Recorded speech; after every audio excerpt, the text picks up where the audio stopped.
Hey everybody, how's it going today?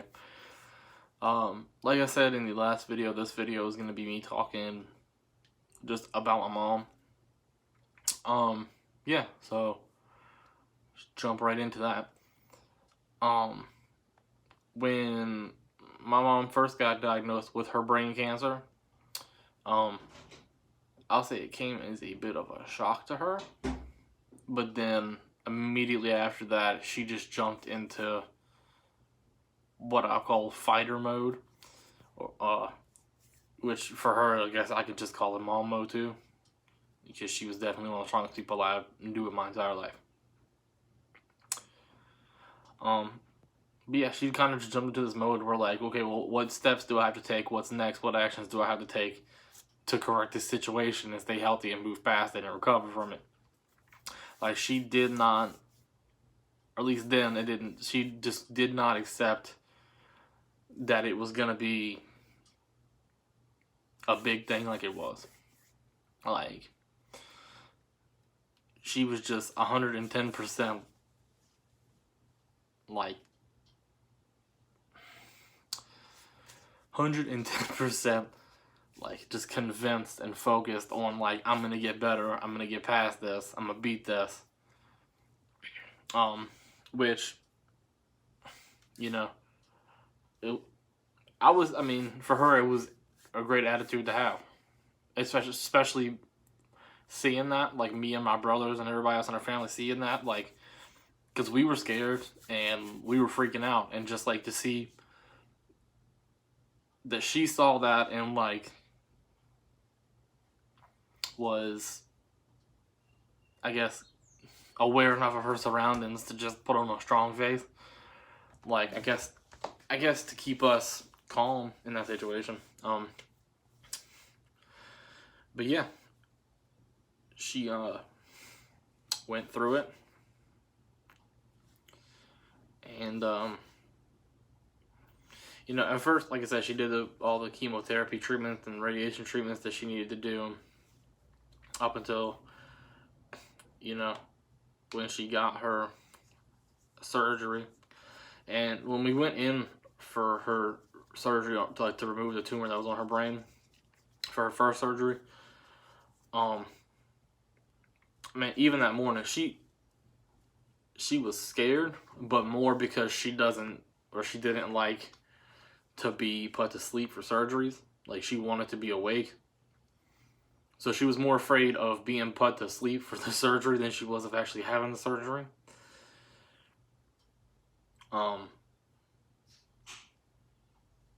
Yeah, which was understandable, I guess. I don't know. I never been put to sleep for a surgery, so I don't know what that's like. But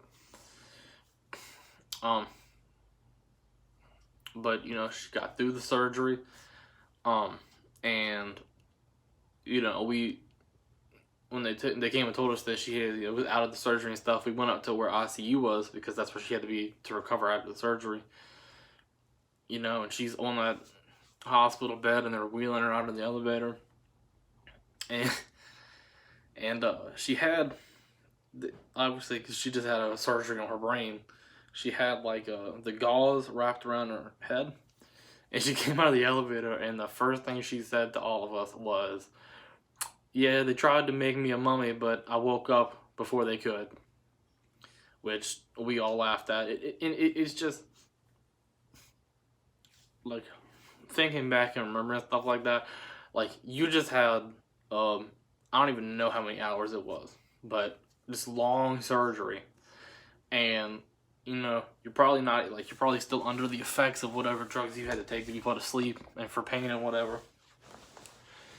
Like, and just to have that wherewithal to like make jokes immediately after that, like that's just a testament to like who she was as a person. Like she did everything in her power to try to make you take your mind off of the bad in that situation. But yeah, and then she was in the ICU, and she was in the ICU for, I think it was like 18 hours, which all the doctors and surgeons, everybody, the nurses were like, that's the shortest amount of time I've ever seen. Like, that's the shortest amount of time I've ever seen anybody in the ICU for recovery after surgery. Like, she recovered faster than anybody else they'd ever seen. And I'll attribute that to just to her spirit, or her as a person, because she was convinced she wanted to go home. She wanted to sleep in her own bed. She was talking about leaving the hospital and going home and doing dishes. Like, she just was not content to just lay there and do nothing. She wanted to be up, she wanted to be moving, she wanted to go home. She got out of the ICU. I think she was in the hospital for like a day or two after that, just so they could monitor her and watch her. And then, they sent her home because she wouldn't quit passing them, I guess. She just kept, every time the doctor came in there or nurse came in there, she said, "When can I go home? Like, when do I get to leave?" She wanted to walk out of the hospital, which, I mean, obviously everybody knows you have to be in a wheelchair when you leave a hospital for legal reasons, but she got mad at them for putting her in a wheelchair because she wanted to get up and walk to the car. Yeah. But then, we came home and obviously, like, we still had to help her because she's recovering from brain surgery. But like I said, like, there would be times where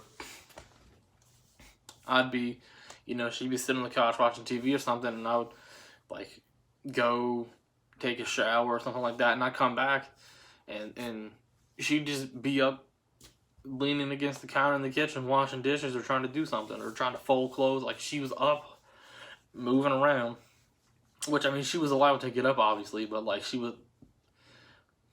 we were supposed to, like, I guess, help her move because she was still having, like, some issues, like, with her left leg, like I said, because the tumor was on the right side of her brain and it messed with the left side of her body's mobility. But yeah, she would get up and just move around the house. Like, she was refusing to let everything that happened to her keep her down. And I think that's truly what inspired me in the long run. Just to do this, because, like, even in those circumstances, like, she was also, another thing, a big thing about her is she always loved to help people if she could. That's what she wanted to do. If you needed somebody to talk to, she was there to talk to you, give you advice, whatever. She was, she went to bat for people.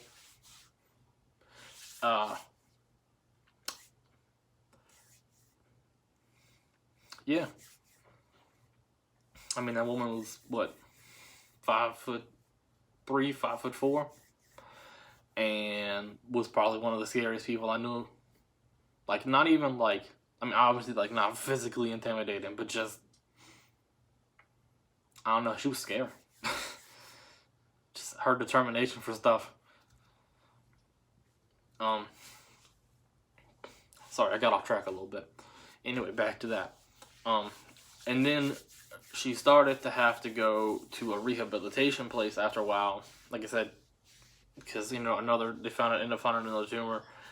And she started to lose more mobility in her arm and leg and stuff. So we started having to go to a rehab facility for her. And that was also a really fun time for me. I mean, it wasn't a fun time, but it was. Like, just getting to take my mom to those appointments and, like, help with her physical therapy.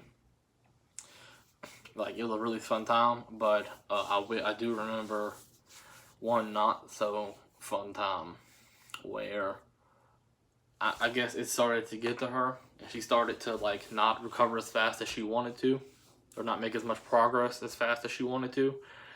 And there was one time I was trying to help her with some of the exercises because we were in a pool, and she started crying, and I was like, "What's wrong?" And she was like, I can't do it. Like, I can't do this. And it almost made me cry because that's the first time that I ever saw the cancer take a toll on her. Like, I mean, you saw where, like, I could see where, like, she started to lose a little bit more mobility, and she, like, needed help doing stuff more often. But, like, obviously it was, like, that's the physical effects, but she always pushed through it. And that was the first time I ever saw her. She never gave up, but that's the first time I ever saw her, the doubt enter her mind that she was going to be able to do things.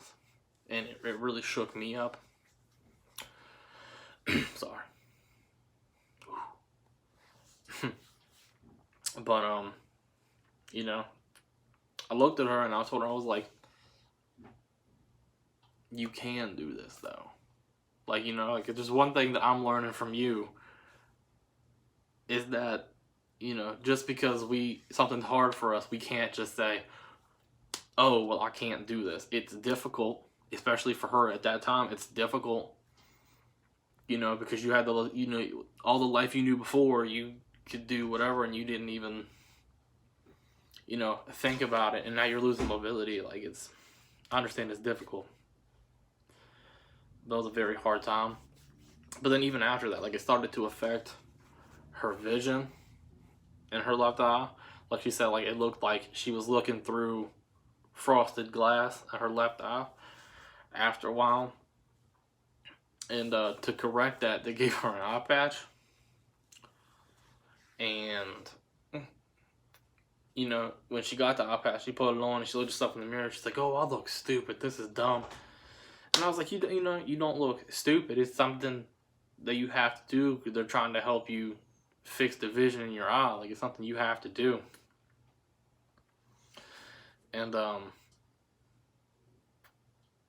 she got quiet and she's like, yeah, I guess you're right. And she got quiet and she's sitting on the couch for a minute. And then next thing I know, she was like, hey. And I, like, turned and I said, what? And she's like, she has the eye patch on and she's sitting sideways like this. And then she looks over at me and she just goes, arr. And like, even then, like, it's like she was just back to her old self. From the incident where we were at physical therapy to a couple weeks later, her, like, she was just back to her old self. And that's one thing, like, even after she passed away, like, that's one thing that I can sit here and tell you. Like, there's a testament to her. It's that through all of that, through everything that she went through, like all the hardships with the cancer, like her body just slowly, I won't say shutting down on her, but like her losing the mobility and then slowly losing the ability to see, and then eventually like not even really being able to communicate verbally. She never lost who she was. And that's, that's what inspired me. That's what keeps me going now. It's just thinking about that. And like, it's one thing, because I'm going to be a dad in a couple months. And there's one thing I want to instill in my child and children in the future is that, like, always, no matter how hard things are, like, just always be true to yourself and be who you are. Because she never lost that. And I think that's what made it, ultimately, that's what made it easier for her to deal with all that stuff, is that she wanted to see the people around her happy, obviously, but also, like, she never lost who she was. Like, she stayed her until the end. And that's, yeah. I hope this was helpful, or not helpful. I hope you enjoyed this video as much as I enjoyed making it.